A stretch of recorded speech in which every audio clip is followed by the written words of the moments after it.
저주 전에 저희가 나눴던 말씀의 제목이 적은 소금이면 충분합니다. 그런 제목이었었는데요. 우리 오늘 남선교회 찬양 감사드립니다. 사회 속에서 하나님의 살아계심을 드러내는 일이 결코 쉽지 않겠지만 여러분들이 일하는 자리에서 주님께서 영광 받으시기를 바랍니다.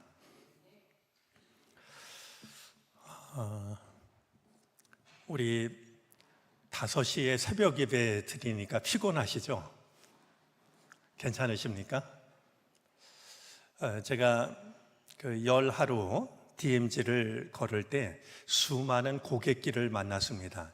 가장 인상적인 고갯길은 화천에서 철원으로 넘어가는 고개였는데 혹시 그 고개를 넘으신 분이 있을지 모르겠습니다. 수피령이라고 부르는 고개입니다. 완만한 길을 오르다가 이제 갑자기 정말 급경사인 마지막에 고개를 오르게 되는데 그냥 느낌 그대로 얘기하면 심장이 파열될 것 같은, 이러다 정말 심장이 터질 것 같은 그런 고통에 밀려옵니다. 근데 제가 길을 걸으면서 한 가지 원칙을 세운 게 있었는데요. 언덕을 만나면은 반드시 정상에서 쉬자라는 것이었습니다. 중간에서 쉬면 그 언덕을 올라갈 수 없다라는 생각이 들어서 그런 것을 이기고 정상의 수피령 언덕에서 정말 이렇게 고목 쓰러지듯이 쓰러졌던 그런 기억이 있는데요. 오늘 수요일입니다. 우리 토요일까지 이 특별 새벽 기도회가 이어지니까 우리 몸으로도 마음으로도 믿음으로도 잘 준비를 하셔서 우리 끝까지 완주하는 데 어려움이 없기를 바랍니다. 오늘 이 시간에도 우리 눈에는 보이지 않지만 저 대지에는 이슬이 내리고 있을 겁니다. 비가 오지 않는 사막에서 곤충들 혹은 동물들, 식물들이 살아갈 수 있는 건 이슬 때문입니다. 하나님의 은혜, 우리가 기대하는 하나님의 은혜는 많은 순간 소낙비이지만 하나님은 소낙비의 은혜만 주시는 게 아니라 이슬과 같은 은혜도 주십니다. 오늘 우리 삶을 향하여서 하나님이 우리 눈에는 보이지 않지만 우리가 믿음의 사람으로 살아갈 수 있도록 이슬과 같은 은혜를 허락하신다라는 그 믿음을 가지고 오늘도 주님 앞으로 나아갈 수 있었으면 좋겠습니다. 우리는 하나님을 아버지라고 부르지만 하나님께는 어머니 같은 자상한 은혜가 있습니다. 어머니 같은 따뜻하고 세심한 손길이 우리를 향합니다. 출애굽을 한 이스라엘 백성들을 향하여서도 마찬가지였습니다. 애굽에서 빠져나온 이스라엘 백성들을 홍해로 가는 광야길로 이끄십니다. 사실은 블레셋 땅을 통해서 가는 것이 가장 빠른 길이었습니다. 약속의 땅으로 이제 가기 위해서는 블레셋 사람의 땅을 통해서 가면 제일 쉽게 빠르게 갈 수 있는 길이라고 하는 것을 아셨음에도 불구하고 하나님께서는 그 길로 이끄시지 않습니다. 그 이유가 13장에 나와 있는데 애굽에서 빠져나오자마자 전쟁을 하게 되면, 싸움을 하게 되면 이스라엘 백성들이 혼비백산 이집트로 돌아갈 것 같아서 조금 먼 길을 가더라도 당신의 백성들을 믿음의 길로 이끄셨던 겁니다. 우리 길 중에는 지름길이 있습니다. 지름길에 거의 반대가 되는 말은 애움길입니다. 지름길이 가장 빠른 길로 가는 최단거리의 길이라고 한다면 애움길은 멀리 돌아가는 길입니다. 역시 우리는 하나님께 은혜를 구하면서 내가 모르는 지름길을 하나님은 아시지 않냐고 지름길로 이끌어 달라고 기도할 때가 있지만 몰라서가 아니라 하나님이 우리를 애움길로 이끄시곤 합니다. 왜냐하면 그렇게 가야 할 이유가 우리에게 있기 때문입니다. 우리는 지름길만 생각하지만 그 길을 걸어가면 어떤 일이 기다리고 있는지를 하나님은 아시고서 우리를 그 지름길이 있다는 것을 아시면서도 애움길로 이끄시는 것이죠. 때로 먼 길을 돌고 있다라고 여겨지면 낙심하거나 지치지 마시고, 하나님이 나를 왜 지름길로 이끄시지 않는 것일까? 왜 이렇게 애움길로 돌아가게 하시는 것일까? 하나님의 뜻을 생각해 보시기를 바랍니다. 자, 이렇게 깊은 하나님의 뜻이 담겨져 있었지만 그럼에도 불구하고 이스라엘 백성들은 진퇴양난의 위기에 빠집니다. 가던 길을 돌이켜서 홍해가 있는 쪽으로 이끄셨는데 바로 그곳에서 진퇴양난의 위기를 만납니다. 진퇴양난이라는 말을 우리가 흔히 씁니다만 진퇴양난이라는 말은 앞으로 갈 수도 뒤로 물러날 수도 없는 모든 것이 다 위태한 위기라는 그런 뜻을 가지고 있습니다. 꼼짝달싹 할 수 없는, 앞으로 가지도 못하고 뒤로 물러서지도 못하는 어쩔 수 없는 상황을 나타내죠. 앞에는 홍해 바다가 펼쳐져 있는데 뒤에서 이상한 조짐이 보입니다. 이스라엘 백성들을 내보낸 바로가 뒤늦게 후회를 했습니다. 그들은 이집트를 빠져나간 이 히브리 사람들을 잡아들이려고 무장한 군대를 이끌고 추격을 하기 시작했습니다. 병거와 정예 부대를 동원했다라고 6절과 7절은 말하고 있는데요. 당시의 병거는요, 지금으로 말하면은 최강의 무기입니다. 병거에는 보통 두 사람이 타는데요. 한 사람은 이제 말을 모는 사람이 타고요. 또 한 사람이 타는데 이 사람은 누구냐 하면 활을 쏘는 사람입니다. 대개가 그냥 몸으로 싸우던 시절의 말이죠. 한 사람은 이 전차를 몰고 한 사람은 활을 쏘아대니 그처럼 강력한 무기가 어디 있겠습니까? 거기다가 이스라엘 백성들은 비무장 상태였을 겁니다. 마침내 이스라엘 백성들이 진을 치고 있는 곳까지 이르렀다라고 말하는데, 이르렀다라는 말은 도달했다라는 뜻만 있는 것이 아니라 포위했다라고 하는, 영향권 안에 두었다라는 의미도 가지고 있습니다. 자, 이스라엘 백성들이 오늘 10절입니다. 바로가 다가오고 있었다. 이스라엘 자손이 고개를 들고 보니, 이 한마디 속에도 이스라엘 백성들이 당시에 가졌을 감정이 드러납니다. 고개를 들었다라는 이 말은 히브리어로 관용적인 표현인데요, 의도적인 주목을 말하고 있습니다. 우연히 본 게 아니라요, 뚫어져라 바라보는 겁니다. 어떤 한 대상에 시선과 마음을 고정시키는 게 눈을 들어 바라보는 겁니다. 아브라함과 롯이 헤어질 때도 롯이 눈을 들어 사방을 바라보지 않았습니까? 이스라엘 백성들이 뒤에서 쫓아오는 바로의 군대에게 온통 시선과 마음을 빼앗겼다라고 하는 겁니다.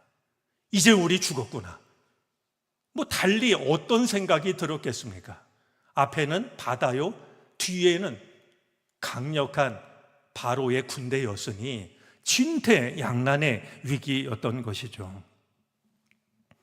이스라엘 백성들이 보인 반응은 자명했습니다. 크게 두려워했고 주님께 부르짖었습니다. 그것만이면 좋겠는데 그들은 이내 모세를 원망합니다.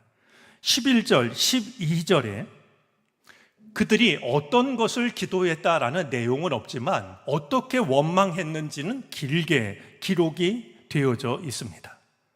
이집트에는 묫자리가 없어서 우리를 이 광야에다 끌어내어 죽이려는 겁니까? 왜 우리를 이렇게 만드십니까? 라고 말하는데요. 히브리어 원어로 보면 이 11절에는요, 부정사가 2번이 나옵니다. 아니, 도대체 왜 이런 뜻인데요? 이 부정사가 2번 나오는 것은 이중부정이라는 뜻으로서 원래의 의미는요, 또 하나의 긍정을 말할 때 사용하는 표현법입니다. 근데 지금 이 이스라엘 백성들이 하고 있는 말은 이중부정을 통해서 긍정을 말하는 것이 아니라 부정을 강조하는 이중부정을 사용하고 있습니다. 부정된 마음만을 드러내고 있는 그런 불평을 쏟아내고 있었던 것이죠. 12절입니다.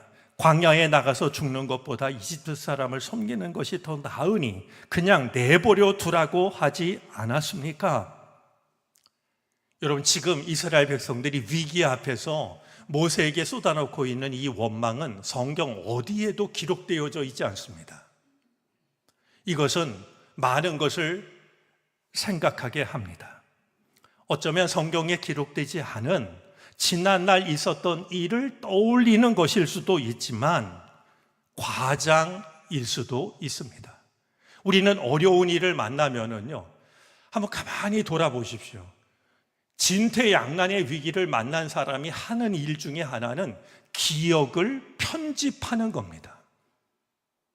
있었던 일을 그대로 떠올리는 것이 아니라 부정적으로 기억을 편집합니다. 어떤 건 있었던 일을 부정하기도 하고 어떤 건 없었던 일을 있었던 것으로 생각도 합니다.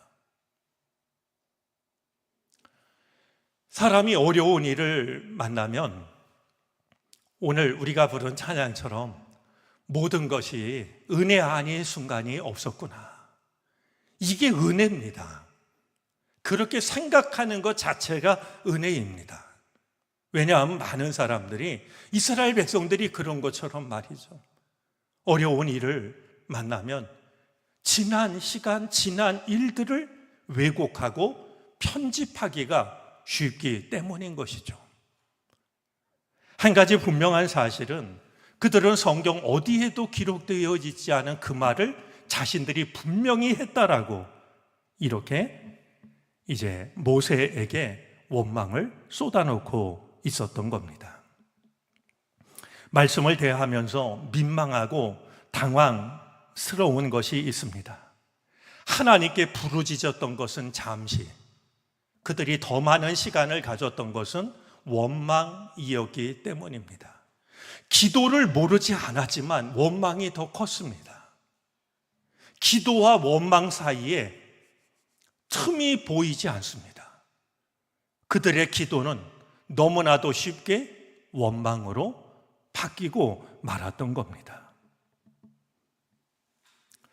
우리가 믿음을 지킨다라고 하는 것은 기도와 원망을 분리하는 것일지도 모릅니다. 믿음이 없었다면 금방 원망으로 기울 수 있는 일을 두고도 기도의 시간을 늘리는 것, 그래서 원망이 아니라 모든 것이 은혜구나, 모든 것 속에 하나님의 뜻이 담겨져 있는 거구나, 이것을 깨닫는 게 믿음 아닐까요?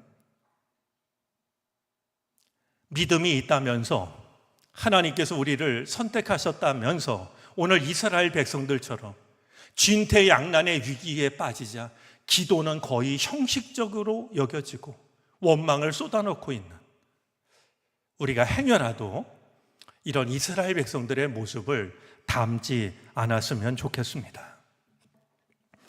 자, 그런 이스라엘 백성들을 향하여서 모세가 대답을 합니다. 오늘 13절인데요. 13절 안에는 단호한 3개의 명령어가 등장을 합니다. 첫 번째입니다. 두려워하지 말라라는 겁니다. 우리의 두려움에 대한 하나님의 첫 마디는 두려워하지 말라입니다. 하나님은 우리의 두려움을 아십니다. 우리가 아무리 속으로 두려워한다 할지라도 하나님께서는 두려워하고 있는 우리들에게 두려워하지 말라라고 말씀합니다. 내 마음으로는, 상황으로는 두려움을 이겨낼 길이 없지만 주의 말씀에 귀를 기울이시기 바랍니다. 두려움이 사라질 때 신앙과 신뢰가 깃들게 됩니다. 두려움이 남아있는 한 신앙과 신뢰가 자리 잡을 공간은 없습니다. 그렇기 때문에 두려워하는 자에게 주님은 언제라도 두려워하지 말라라고 말씀하시는 겁니다. 두 번째 명령입니다. 가만히 서라라는 겁니다. 가만히 서다라는 말은 움직이지 말라라는, 꼼짝하지 말라라는 단순히 동작에 대한 것이 아닙니다. 굳게 서라는, 요동하지 말라는 그런 의미입니다. 진퇴양난에 빠졌을 때 흔들리고 요동하고 그러지 말라라는 것이죠. 두려워하는 마음도 아셨던 주님께서는 요동하는 마음도 왜 모르셨겠습니까? 진퇴양난의 위기 속에서 갈대처럼 흔들리는, 부평초처럼 흔들리는 우리의 마음을 아시고 가만히 서라라고 말이죠. 그렇게 말씀하셨던 것이죠. 자, 세 번째 명령어는 지켜보라라는 겁니다. 하나님이 여러분을 어떻게 구원하시는지, 내가 나서서 뭔가를 하려고 하지 말고 하나님이 너를 어떻게 돕는지 지켜보라고 말합니다. 한 가지 기억해야 될 게 있습니다. 두려워하지 않아야, 요동하지 않아야 하나님의 구원하심을 볼 수 있다는 겁니다. 우리가 어떻게 하든지 하나님의 구원을 볼 수 있는 것이 아니라 오늘 이 진퇴양난의 위기 속에서 두려워하는 이 백성들에게 두려워하지 말라, 가만히 서라. 그럴 때 하나님께서 어떻게 우리를 구원하시는지를 하나님의 백성들은 바라볼 수가 있습니다. 두 가지를 지켜보라고 하십니다. 하나님이 당신들을 어떻게 구원하시는지를 지켜보라고. 지금 너희를 두려워하는 이집트 사람들을, 이집트의 군인들을 다시 볼 수 없게 되는 것을 지켜보라 하십니다. 하나님이 너희를 구원하시는 것 바라보고 너희를 두렵게 것이 어떻게 사라지는지를 지켜보라는 겁니다. 진퇴양난의 위기에 빠질 때마다 두려워하지 않았으면 좋겠습니다. 요동하지 않았으면 좋겠습니다. 가만히 서서 하나님이 나를 어떻게 구원하시는지, 나를 두렵게 했던 것들을 어떻게 물러가게 하시는지를 바라보시기를 바랍니다. 하나님께서 모세에게 명하십니다. 하나님이 모세에게 명하셨던 것은 홍해를 가르게 하는 것이었습니다. 지팡이를 들고 팔을 뻗게 하십니다. 바람을 불게 하십니다.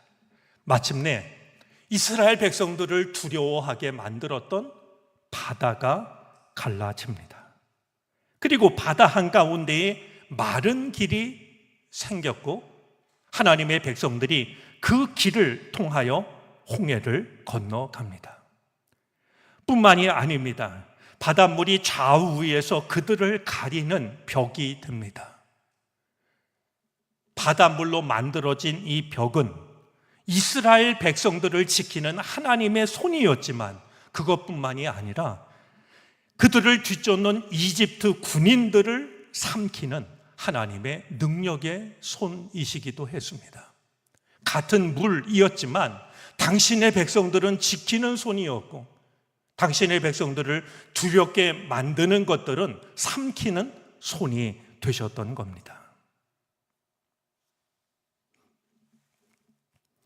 하나님께서 하신 일이 또 한 가지 있습니다. 20절 말씀인데요. 20절 말씀을 보면 이스라엘 백성들을 앞서 이끌어 가시던 구름 기둥을 뒤로 돌리십니다. 여러분, 출애굽 과정에 보면 이 구름 기둥이 늘 이스라엘 백성들을 앞서가며 이끄셨는데요, 이 순간만큼은 하나님께서 구름 기둥을 뒤로 돌리십니다.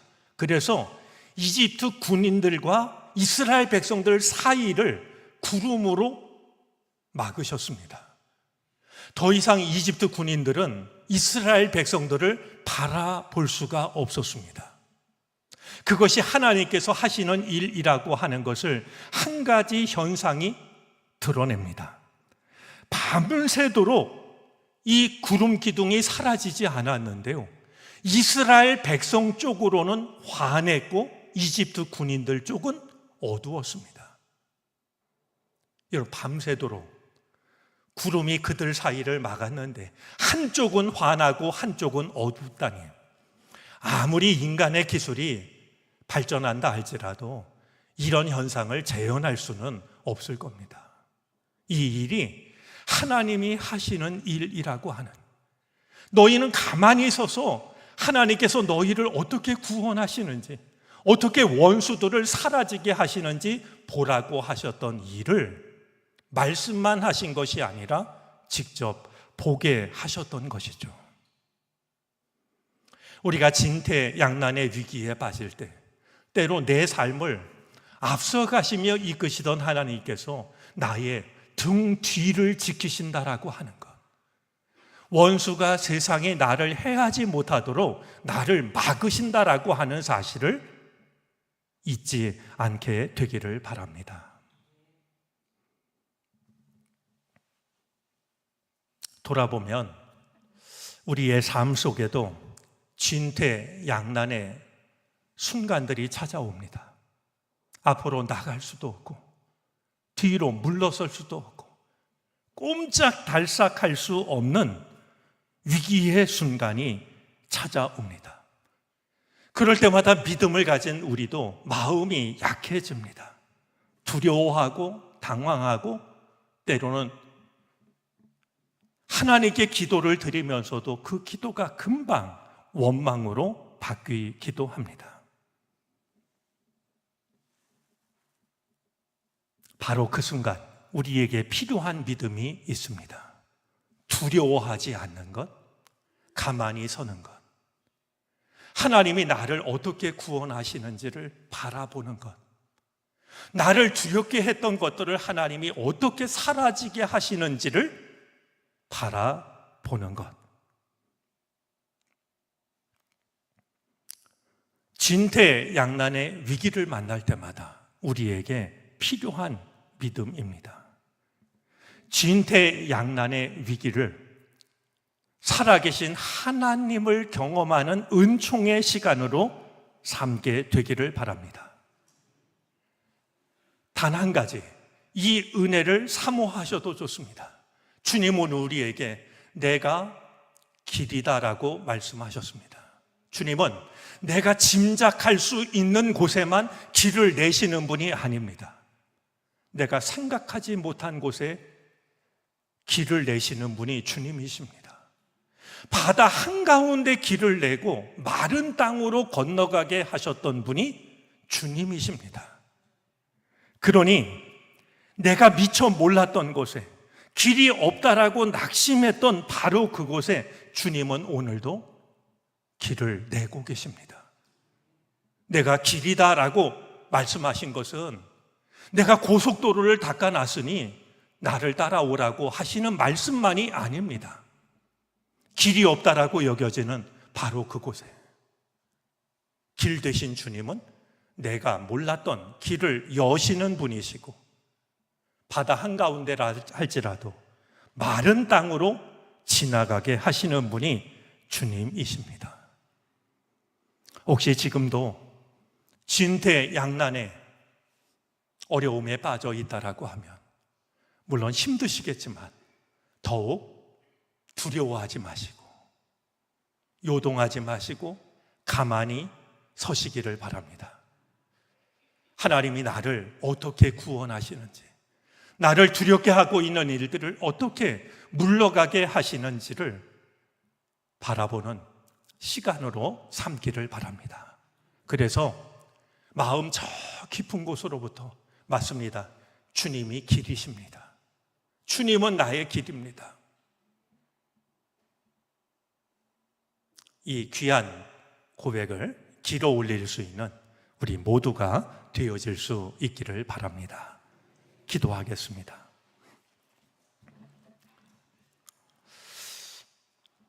하나님, 오늘도 우리에게 새로운 날을 주셔서 감사합니다.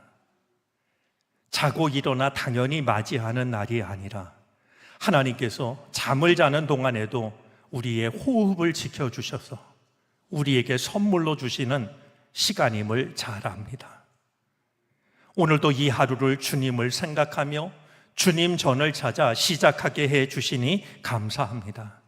오늘 하루가 주님의 품 안에서 살아가는 복된 하루가 되게 하여 주시옵소서. 약속의 땅을 향하는, 감사의 땅을 향하는 우리들의 걸음을 가로막는 것 중에는 진퇴양난의 위기가 있습니다.